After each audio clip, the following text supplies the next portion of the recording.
جو بندہ اللہ تعالیٰ کے دیے ہوئے رزق کو کافی سمجھے وہ زندگی میں کبھی کسی کا محتاج نہیں ہوتا۔ اگر تمہاری آنکھیں خوبصورت ہیں تو تم دنیا سے محبت کرو گے، لیکن اگر تمہاری زبان خوبصورت ہے تو دنیا تم سے محبت کرے گی۔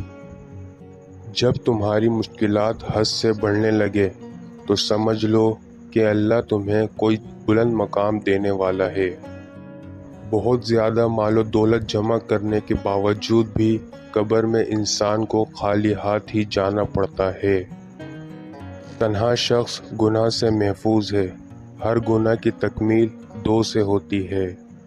تنہائی ایک بہت بڑی طاقت ہے جسے سنبھالنا کمزور لوگوں کا کام نہیں، اور اسے بہت کم لوگ سنبھال سکتے ہیں۔ اگر غریب فاقے سے مر رہا ہے تو یقیناً امیر بد ہضمی سے مرے گا۔ کسی جاہل انسان کو دلیل دینا خود کو ذلیل کرنے کے برابر ہے۔ آج کل کے نوجوان برائی میں اسی لیے مبتلا ہیں کہ اچھے لوگ ان کے سامنے اچھی بات کہنے پر شرم محسوس کرتے ہیں۔ کسی کو زیادہ سیدھا سادہ بھی نہیں ہونا چاہیے۔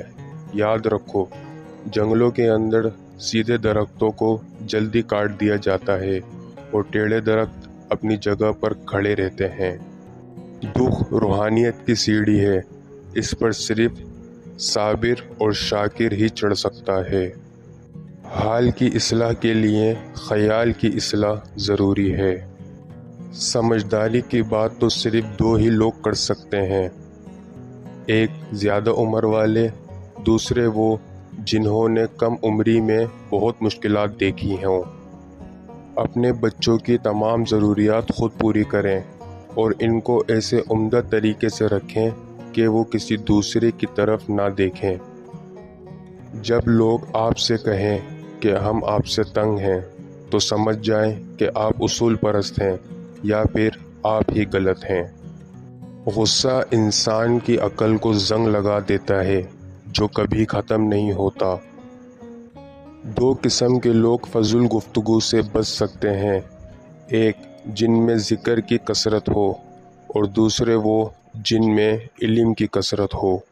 اگر جسم کے دو اعضاء سن ہونے لگیں تو یہ موت کے قریب آنے کی نشانی ہے۔